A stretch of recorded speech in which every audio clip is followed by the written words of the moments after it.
Dear students, my name is T. Raju, lecturer in History, KRR Gout Arts and Science College, Kodada. ఈరోజు BA second year third సెమ్లోని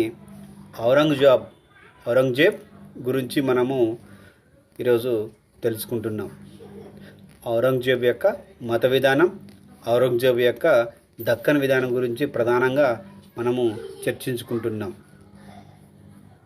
1618 సంవత్సరంలో November 3 ఉజ్జయినికి సమీపంలో దోహాద్ అనే ప్లేస్లో షాజహాన్ ముంతాజ్ బేగం దంపతులకు జన్మించాడు యొక్క ఔరంగజేబ్. భారతదేశాన్ని సంపూర్ణంగా ఆక్రమించి మొఘల సార్వభౌమాధికారాన్ని కిందకి తీసుకొచ్చిన ఘనుడు వ్యక్తి ఔరంగజేబ్ ఉత్తర భారతదేశానే కాదు, దక్షిణ భారతదేశంపై కూడా దాడి చేసి దక్షిణ భారతదేశాన్ని అంతటినీ మొఘల సార్వభౌమాధికారం కిందకి తీసుకొచ్చిన వ్యక్తిగా ఔరంగజేబ్ గురించి తెలుసు. ఈయన మొఘల చక్రవర్తులలో చివరి గొప్ప రాజు ఔరంగజేబ్. ఇతని తర్వాత వచ్చిన రాజులందరూ అసమర్థులు కావడం మూలంగా వారి యొక్క సామ్రాజ్యం క్షీణించిపోయినది. అయితే ఈ ఔరంగజేబ్ ఎవరు అన్న విషయం చూస్తే ఇతను షాజహాన్కి 3వ సంతానం. అయితే వారసత్వాలు జరుగుతుండేవి. అంటే షాజహాన్కి తీవ్రమైన అనారోగ్యం పాలైనప్పుడు తనకి ఉన్న నలుగురు కుమారులు 2 కుమార్తెలు ఉండేరు. ఈ 4 కుమారులలో 3వ కుమారుడే ఈ యొక్క ఔరంగజేబ్.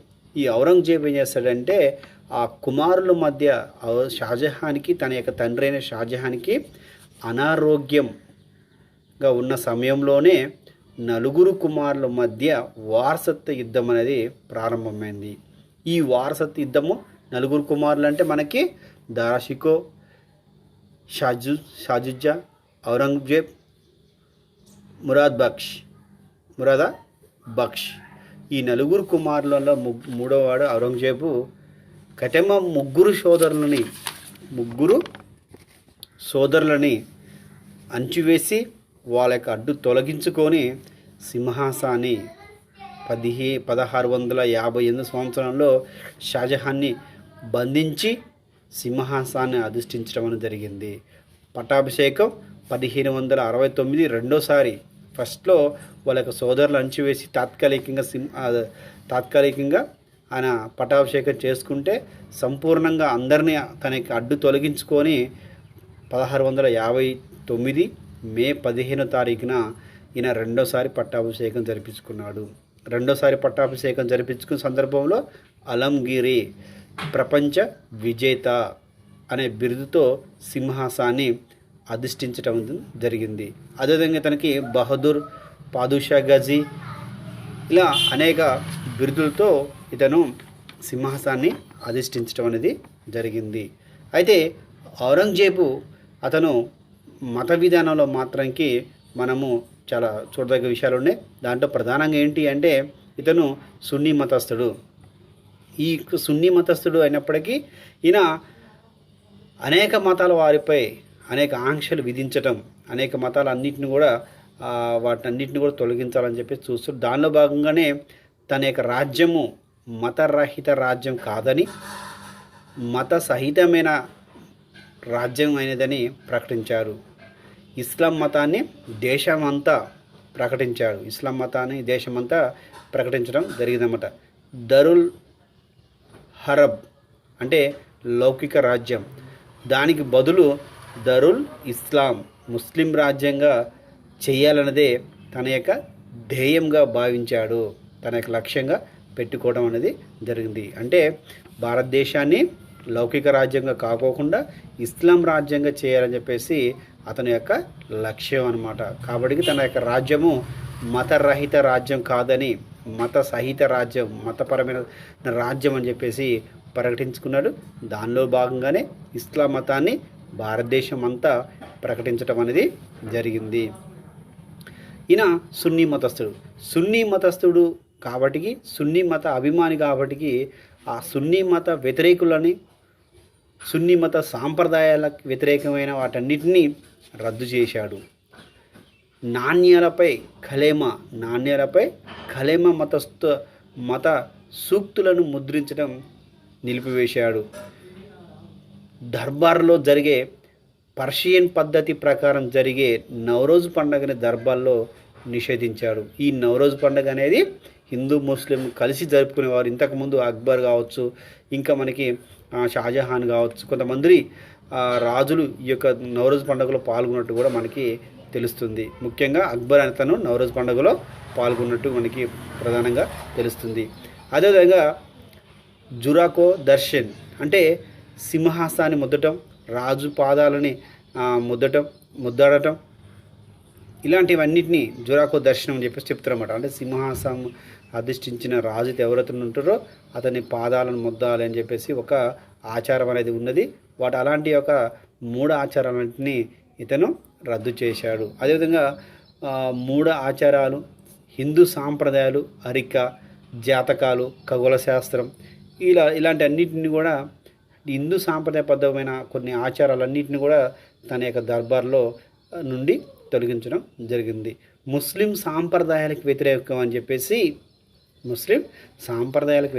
చెప్పేసి సంగీతాన్ని, శిల్పకళలను, చిత్రలేఖలను తన యొక్క దర్బార్లో నిషేధించాడు. అంటే సంగీతం వాయించే వాళ్ళు కావచ్చు, శిల్పకళాకారులు కావచ్చు, చిత్రలేఖలు చేసేవాళ్ళు, వీళ్ళందరినీ కూడా తన యొక్క దర్బార్లలో నుండి తొలగించారు. అదేవిధంగా విందులు, వినోదాలన్నింటినీ కూడా నిషేధించాడు. ఆర్భాటాలు వద్దు, నిరాంబరంగా ఉండాలి. అదేవిధంగా కొందరు ఏం చేస్తారంటే ఎక్కువ రిచ్గా ఉండాలని చెప్పేసి కొద్దిగా ఖరీదైన దుస్తులను ధరిస్తుంటారు అన్నమాట. అలాంటి వాటిని కూడా ఆయన రద్దు చేయడం అనేది జరిగింది. అదేవిధంగా 1659 సంవత్సరంలో మార్చి 16న కాశీ నుంచి ఒక జీవో జారీ చేశాడు. ఆ జీవో ప్రకారం ఏంటంటే భారతదేశంలో హిందువులు కొత్త దేవాలయాలని నిర్మించరాదు, పాత దేవాలయాలకి మరమ్మతులు చేయించరాదు అని చెప్పేసి ఆయన 1659 మార్చి 16న ఈ యొక్క కాశీ నుండి ఒక జీవోని జారీ చేశాడు. ఈ జీవో ప్రకారం ఏంటి అంటే కొత్త దేవాలయాలని నిర్మించరాదు, పాత దేవాలయాలకి మరమ్మతులు చేయరాదు అని చెప్పేసి అంటారు. ఇంకోటి ఏంటంటే మత విధానం అతి దారుణమైన విషయం ఏంటంటే ఈయన అనేక హిందూ దేవాలయాన్ని ధ్వంసం చేశాడు. కాశీ, గుజరాత్, మధురై, రాజస్థాన్లోనే దగ్గర 260 దేవాలయాన్ని కొల్లగొట్టడం జరిగిందనమాట. గుజరాత్లో కావచ్చు, ఇంకా మధురై కావచ్చు, కాశీలో కావచ్చు, ఇలా అనేక ప్లేస్లలో కొత్త దేవాలయాన్ని నిర్మించరాదని చెప్పేసి ఉన్న దేవాలయాన్ని నేను ధ్వంసం చేయటం, అదేవిధంగా మరమ్మతు చేయరాదని చెప్పేసి ఇట్లా హిందువులని టార్గెట్ చేసుకొని అతను ఏం చెప్పాడు అంటే తన యొక్క రాజ్యము లౌకిక రాజ్యం కాదు, దరుల్ ఇస్లాం, ముస్లిం రాజ్యాన్ని ప్రకటించి హిందువుల పైన అతి క్రూరంగా ప్రవర్తించడం, వారి ప్రతి దాంట్లో వాళ్ళని అణచివేయాలని చెప్పేసి ఈయన చూస్తున్నమాట. దానిలో భాగంగానే అనేక హిందూ దేవాలయాన్ని ధ్వంసం చేస్తాడు, గోవధను ప్రోత్సహించడం అనేది జరిగింది. అదేవిధంగా 1679 ఏప్రిల్ 12న ఒక ఫరనా జీవోని జారీ చేస్తే జరుగుదన్నమాట. ఆ జీవో ప్రకారం ఏంటంటే అక్బర్ నిషేధించిన జిజియా పన్ను, తీర్థయాత్రల మీద విధించిన పన్నులు తిరిగి మళ్ళీ హిందువులపైన విధించడం జరుగుతుందన్నమాట. అక్బర్ ఏం చేస్తాడు అంటే ఆయన కాలంలో హిందువుల మీద విధించే జిజియా పన్ను కావచ్చు, తీర్థయాత్రల మీద పన్ను కానీ అక్బరు రద్దు చేయడం అనేది జరిగింది. ఆ యొక్క పన్నులు తిరిగి మళ్ళీ ఎప్పుడు అంటే 1679 సంవత్సరంలో ఈ యొక్క ఔరంగజేబు మళ్ళీ తిరిగి హిందువులపైన విధించడం అనేది జరిగింది. అదేవిధంగా రాజపుత్రులు కావచ్చు, అదేవిధంగా మహారాష్ట్రలు కావచ్చు, వీరు తప్ప మరొక ఎవరు హిందువులు అనే వాళ్ళు ఎవ్వరు కూడా గుర్రాలు ఎక్కరాదు, ఆయుధాలు ధరించరాదు, పల్లకిల పైన స్వారీలు చేయరాదు అని చెప్పేసి ఇలాంటి ఆజ్ఞలన్నింటినీ కూడా జారీ చేయడం జరిగింది ఈ యొక్క ఔరంగజేబ్. అదేవిధంగా హిందువులు పండగల విషయంలో కూడా బహిరంగంగా ఎవరు కూడా పండుగలను జరుపుకోవడానికి వీలు లేదని చెప్పేసి కూడా ఈయన తన యొక్క జీవులలో జారీ చేయడం అనేది జరిగింది. ఇవన్నీ కూడా కేవలం హిందువుల మీద, వారిని హిందువులందరిని కూడా అణచివేయాలనే ఉద్దేశంతో అతని యొక్క మత విధానాన్ని ఇవన్నీ పొందుపరచడం అనేది జరిగింది. ప్రధానంగా సున్నీ మతానికి మతాభిమాని, ఇతను సున్నీ మతస్థుడు అనమాట. ఈ సున్నీ మతస్థుడు అయినప్పటికీ ఇతని మతంలో అంటే సున్నీ మతానికి వ్యతిరేకంగా ఉన్న విగ్రహాలు కావచ్చు, దేవాలయాలు కావచ్చు, అదేవిధంగా వివిధ వాటన్నిటిని కూడా తన యొక్క దర్బార్లు నిషేధించడం, వాటిని కొల్లగొట్టడం అనేది ఇతను టార్గెట్ చేసుకోవడం అనేది జరిగిందనమాట. అయితే తిరుగుబాట్లు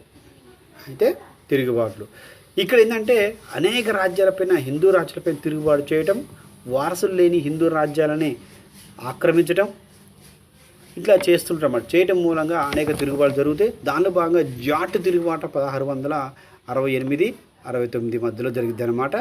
ఈ 68-69 మధ్యలో ప్రధానం ఏంటంటే జాట్లైన వాళ్ళు మధుర ప్రాంతాల్లో నివసించే వ్యవసాయదారులు ప్రశాంత జీవనాన్ని గడుపుకుంటూ ఉండేవారు అన్నమాట. ఇక్కడ ఉన్న వ్యక్తి ఎవరు అంటే మధుర ప్రాంతాన్ని పరిపాలిస్తున్న సుబ. మధుర అనేది ఒక సుబ ఆ రోజులలో.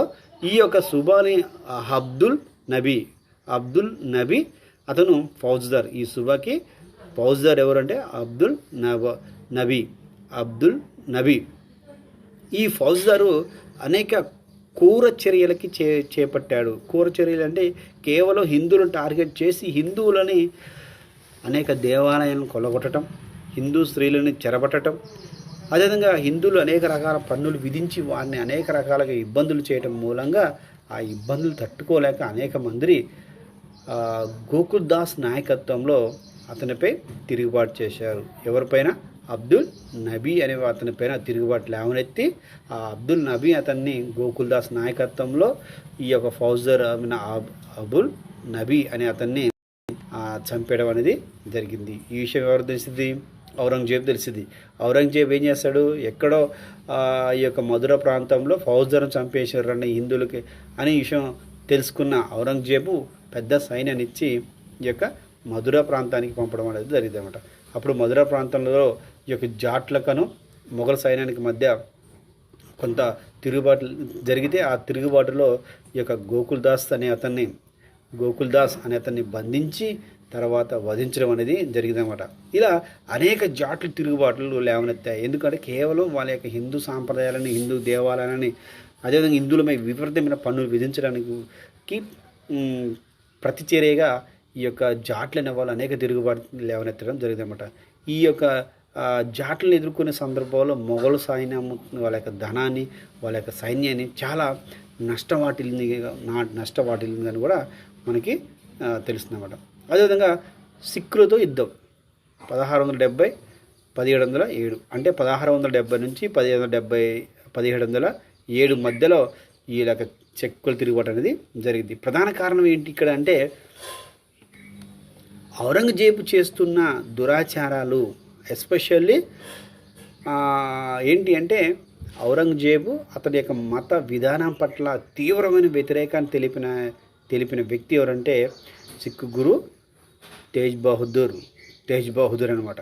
ఈ తేజ్ బహదూర్ ఏం చేస్తాడంటే ఈ యొక్క ఔరంగజేబు చేపట్టిన మత విధానాల పట్ల తీవ్రంగా వ్యతిరేకాన్ని అతను తెలుపుతాడు. అయితే ఈ యొక్క తేజ్ బహదూర్ని వెంటనే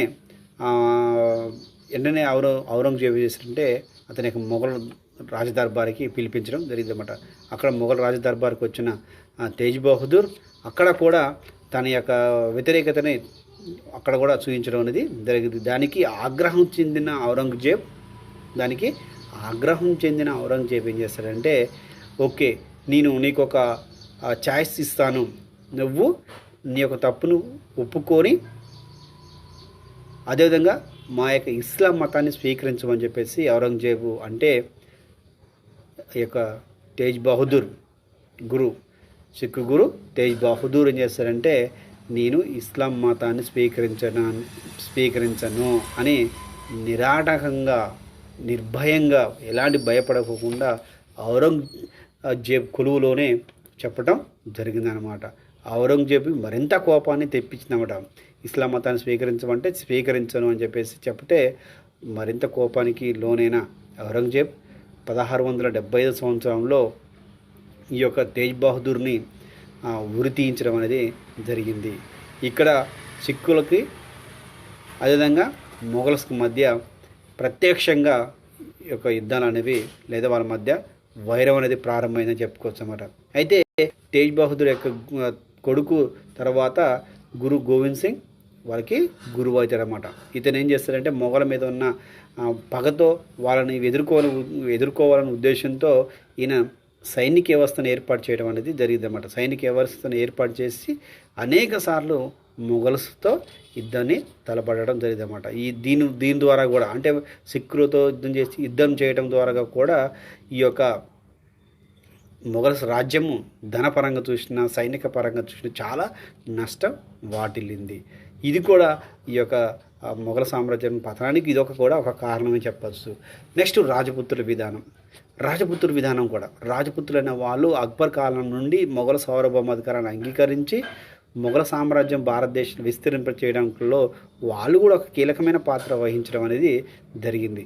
అయితే ఔరంగజేబు యొక్క హిందూ దేవాలయం ధ్వంసం చేయడం, హిందువుల పట్ల అతను క్రూరత్వాన్ని ప్రదర్శించడం మూలంగా ఈ యొక్క రాజపుత్రులు కూడా ఈ యొక్క మొఘల సామ్రాజ్యానికి వ్యతిరేకంగా తయారు కావడం జరిగిందన్నమాట. ఇది తీవ్రమైన ఆటంకంగా మొఘల సామ్రాజ్యానికి తీవ్రమైన ఆటంకంగా మనం చెప్పుకోవడం జరుగుతుందన్నమాట. అదేవిధంగా మనం ఈరోజు చెప్పుకోదగ్గ లెసన్ ప్రధానంగా ఏంటంటే దక్కన్ పాలసీ, దక్కన్ విధానం, ఔరంగజేబ్ దక్కన్ విధానం. ఔరంగజేబు తన జీవితంలో చివరి 22 సంవత్సరాలు ఈ యొక్క దక్కన్లోనే గడిపాడు. ఇది కూడా ప్రధానమైన కారణం. దేనికి అంటే మొఘల్ సామ్రాజ్య పతనానికి. ఎందుకంటే ఇతరు వచ్చి దక్కన్లో 22 సంవత్సరాలు ఇక్కడ ఉంటే ఉత్తర భారతదేశంలో ఈ యొక్క మొఘల్ సామ్రాజ్యానికి పట్టు సడలించిపోయి ఈ యొక్క వివిధ ప్రాంతాలకు చెందిన రాజులు ఈ యొక్క మొఘల్ సామ్రాజ్యానికి చెందిన అనేక ప్రాంతాలను ఆక్రమించడం కూడా జరిగింది.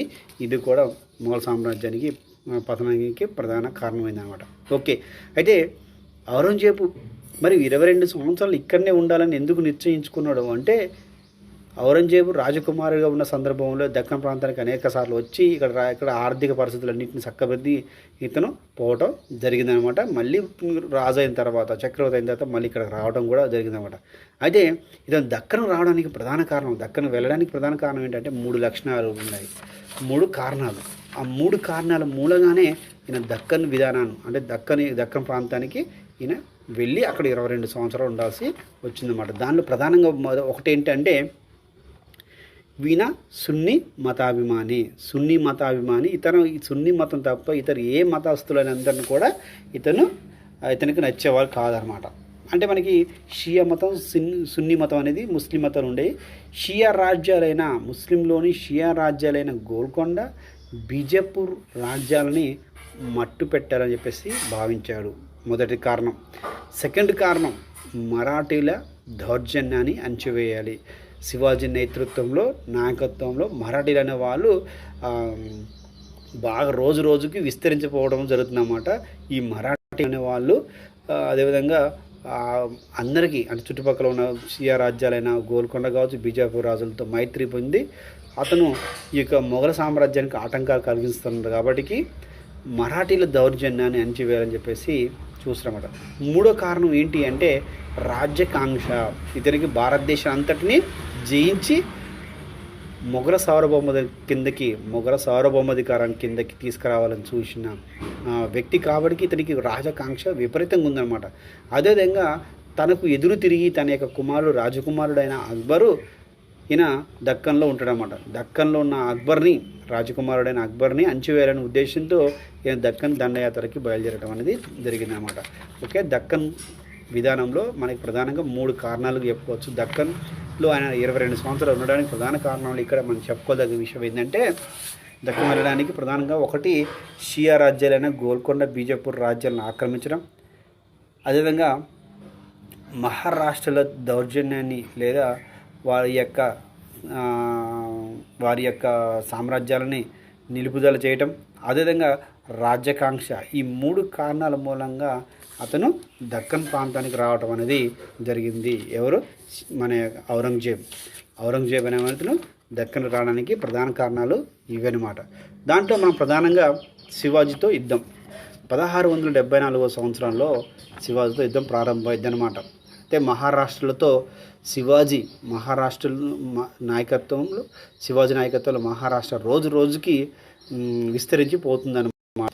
అయితే మొఘల యొక్క రాజ్యాలపైన ఆయన దాడులు చేసి ఆ రాజ్యాలను దోచుకోవటం కూడా ఆ రాజ్యాలను దోపిడీ చేయడం కూడా ప్రారంభించడం జరిగిందనమాట.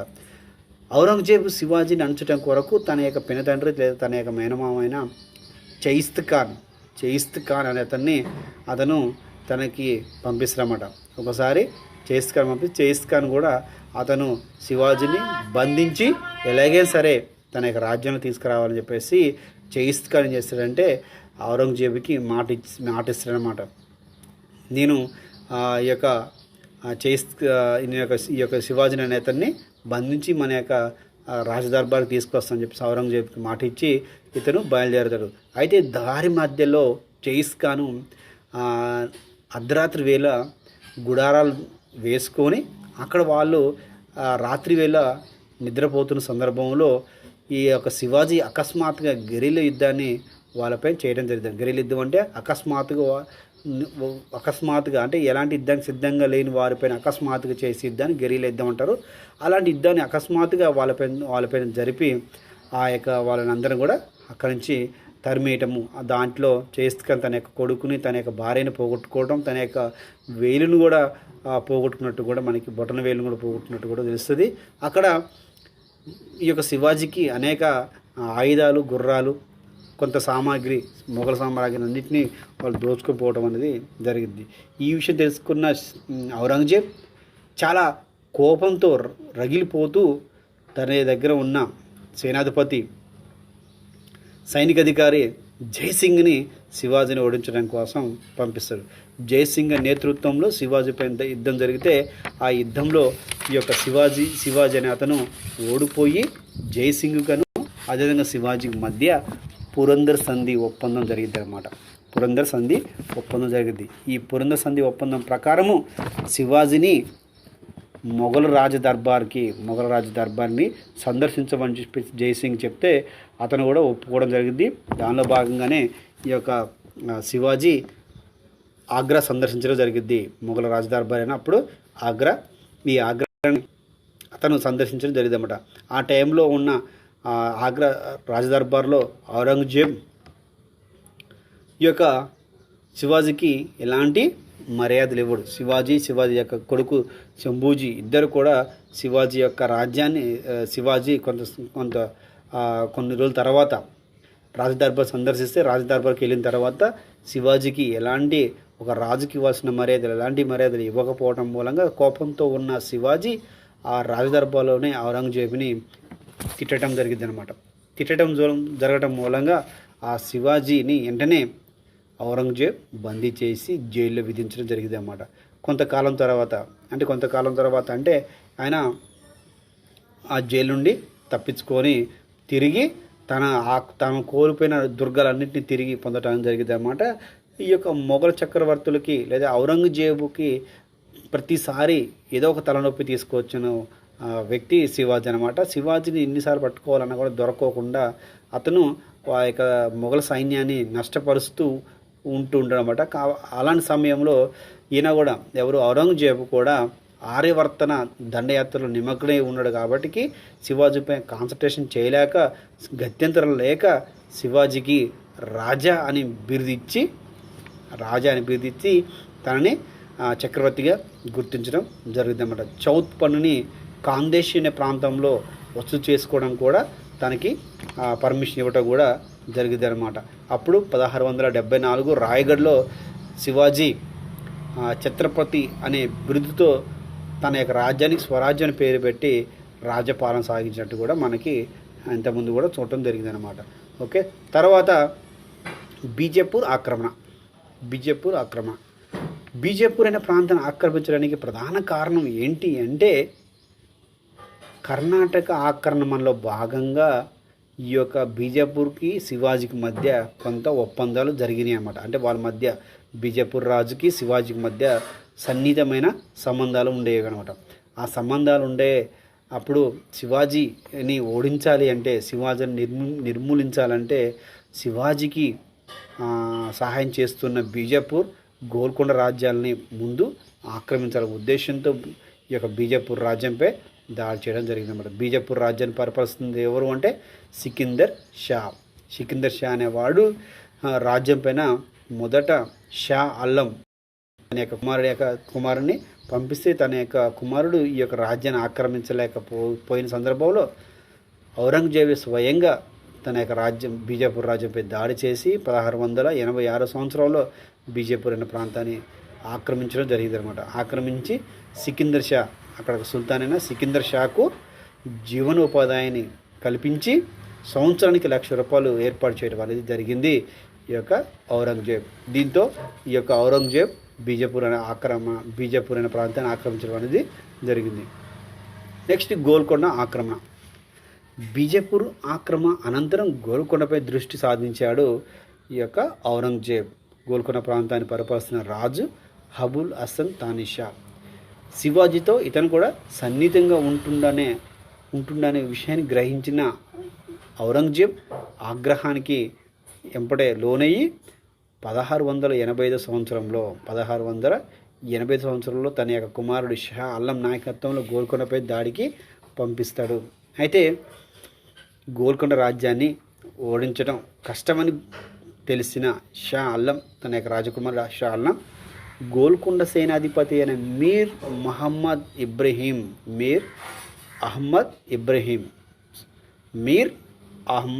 ఇబ్రహీంకు ఈయన గోల్కొండ సేనాధిపతి.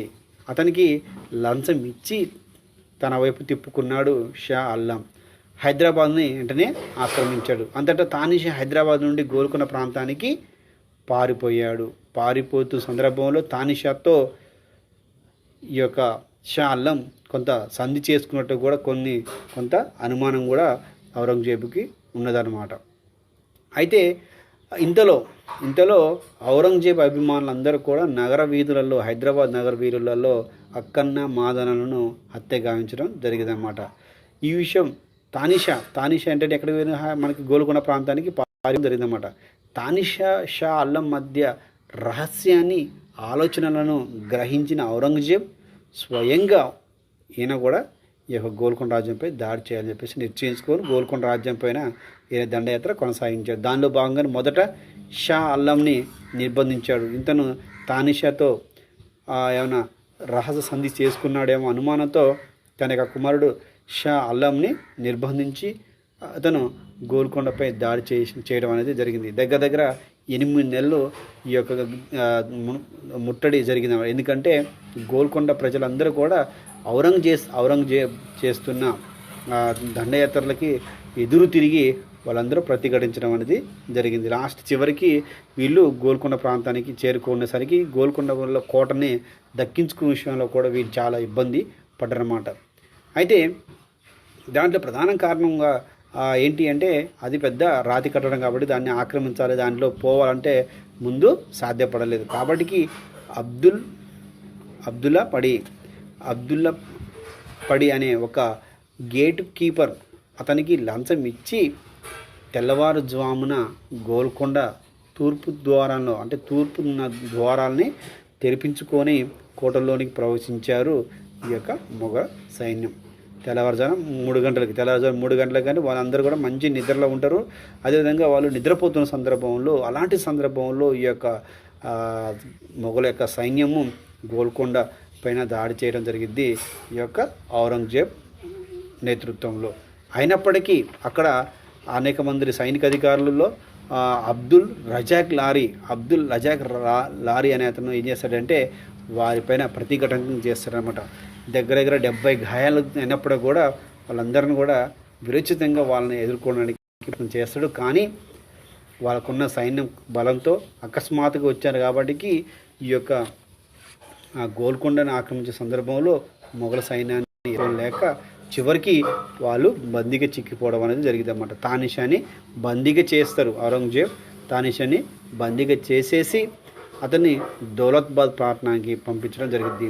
మొఘల్ సామ్రాజ్యంలో గోల్కొండ విలీనం కావడం అనేది జరిగింది అన్నమాట. రజక్ లారీ అనేవాడు ఇంత ప్రతిఘటించినప్పటికీ చివరికి మొఘల సైన్యంలోనికి ఈ యొక్క దండయాత్ర వెళ్ళిపోవడం జరిగింది అనమాట. అబుల్ హసన్ తానిషాని బందీగా చేసి దౌలతాబాద్ అనే ప్రాంతానికి పంపించి అతనికి దగ్గర దగ్గర కొంత భరణ అంటే కొంత జీవనోపాధి కోసం కొంత జరుగుతుంది అనమాట. అయితే ఔరంగజేబ్ అనేక దండయాత్రలు ఇట్లా చేసి తన యొక్క రాజ్యాన్ని కలిపేసుకోవడం అనేది కూడా జరుగుతుంది. అదేవిధంగా మళ్ళీ మహారాష్ట్రతో యుద్ధం జరిగింది. మహారాష్ట్రతో యుద్ధం నడుస్తుంది అనమాట. ఈ యొక్క శివాజీ తర్వాత మనకి శంభూజీ తర్వాత రాజారాం తర్వాత తారాబాయ్ నేతృత్వంలో ఈ యొక్క మహారాష్ట్రలో మొఘల యొక్క సైన్యాన్ని ఎస్పెషల్లీ ఔరంగజేబ్ కాలం నుంచి కూడా వారి యొక్క సైన్యాన్ని ఎదిరిస్తూ వాళ్ళందరూ కూడా ప్రతిఘటిస్తూ వాళ్ళకి ధనాన్ని సైన్యాన్ని నష్టాన్ని కలిగించుకుంటూ ఉంటారు అనమాట. అయితే తారాబాయి నేతృత్వంలో గిరిలిద్దంలో వాళ్ళు ఏం చేస్తారంటే ఆ మొఘల్ సైన్యాన్ని నాశనం చేస్తూ వాళ్ళకి ధన నష్టాన్ని కలిగిస్తూ వాటిపైన ప్రతిఘటిస్తూ చివరికి దాకా పోరాటం చేసిన వ్యక్తులు ఈ యొక్క మహారాష్ట్రలో తారాబాయి నేతృత్వంలో ఇలాంటి ప్రతిఘటనలన్నీ కూడా జరిగాయి అన్నమాట. అయితే ఈ తారాబాయి నేతృత్వంలో చాలా రాజ్యాలు తన స్వరాజ్యాన్ని తిరిగి పొందిద్దనమాట. ఔరంగజేబ్ మరణం తర్వాత ఈ యొక్క దక్కన్ ప్రాంతం శాశ్వతంగా మొఘల నుండి విడిపోవడం జరిగింది.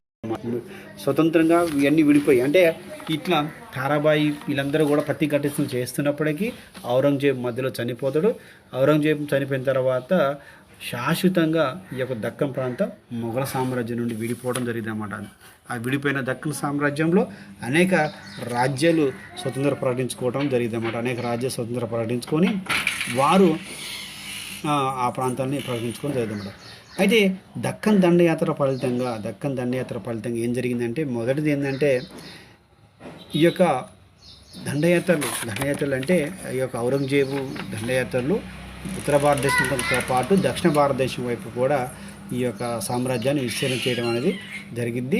అయితే ఈ యొక్క మొఘల సామ్రాజ్య పతనానికి కూడా ఈ యొక్క దక్షిణ దండయాత్ర అనేది కారణం అని చెప్పచ్చు. ఎందుకంటే ఈ యొక్క సియా రాజ్యాలైన బీజాపూర్ అదేవిధంగా గోల్కొండ రాజ్యాలను ఆక్రమించడం ఔరంగజేబు పెద్ద తప్పిదం అని చెప్పి చరిత్రకారుల మధ్య చెప్తారు. ఈ వాళ్ళతో సన్నిహితంగా ఉండి మహారాష్ట్రని ఎదుర్కొన్నట్టయితే ఒక విధంగా వారు కూడా మొఘల సామ్రాజ్యానికి సహాయం చేసి వారికి వాళ్ళందరూ కూడా రుణపడి వాళ్ళ యొక్క అధికారాన్ని గుర్తించేవారు అని చెప్పి కొంతమంది చరిత్రకారులు చెప్పడం జరిగింది. అయితే కొంతమంది చరిత్రకి ఏం చెప్తారంటే ఈ యొక్క ఔరంగజేబు అతనికి రాజకాంక్ష ఉన్నది కాబట్టి ఆ రాజ్యకాంక్షలో భాగంగానే ఆయన అనేక రాజ్యాలను ఆక్రమించి తన యొక్క సార్వభౌమాధికారం కిందకి తీసుకొచ్చాడని చెప్పేసి కొంతమంది చరిత్రకారులు చెప్పడం అనేది జరిగిందన్నమాట. ఏది ఏమటికి ఔరంగజేబ్ దక్కన్లో 22 సంవత్సరాలు ఉండటం మూలంగా ఉత్తర భారతదేశంలో తనకున్న పట్టును కోల్పోయింది మొఘల సామ్రాజ్యం. అదేవిధంగా దక్షిణ భారతదేశంలో అతను ఆక్రమించిన ప్రాంతాల్లో అతని తర్వాత కూడా శాశ్వతంగా మొఘల సామ్రాజ్యం నుండి విడిపోవడం జరిగిందన్నమాట. ఇతని తర్వాత వచ్చిన వాళ్ళందరూ కూడా కడపటి మొఘల్స్గా పేరు పొంది బలహీనులు కావడం మూలంగా కూడా భారతదేశంలో మొఘల సామ్రాజ్య క్షీణతకి కారణంగా అయిందన్నమాట. ఔరంగజేబ్ కాలనాటి ఈ యొక్క దక్కన్ విధానం అతని యొక్క మత విధానం. మనం ప్రధానంగా దీంట్లో తెలుసుకోదగ్గది ఏంటంటే అతని యొక్క మత విధానంలో మనం ప్రధానంగా ఆయన చాలా తప్పుదనాలు చేశారు. దానిలో భాగంగానే ఆయన రాజపుత్రుల విధానాన్ని అనుసరించే విధానం చక్కగా లేకపోవటం, అదేవిధంగా సిక్కులతో వైరం పెట్టుకోవటం, అదేవిధంగా సియా రాజ్యాలను బీజాపూర్ గోల్కొండ రాజ్యాలను ఆక్రమించడం ఇవన్నీ కూడా ఔరంగజేబ్ చేసిన తప్పిదానాల వల్లనే వారి యొక్క సామ్రాజ్యం క్షీణించిపోయి చెప్పవచ్చు.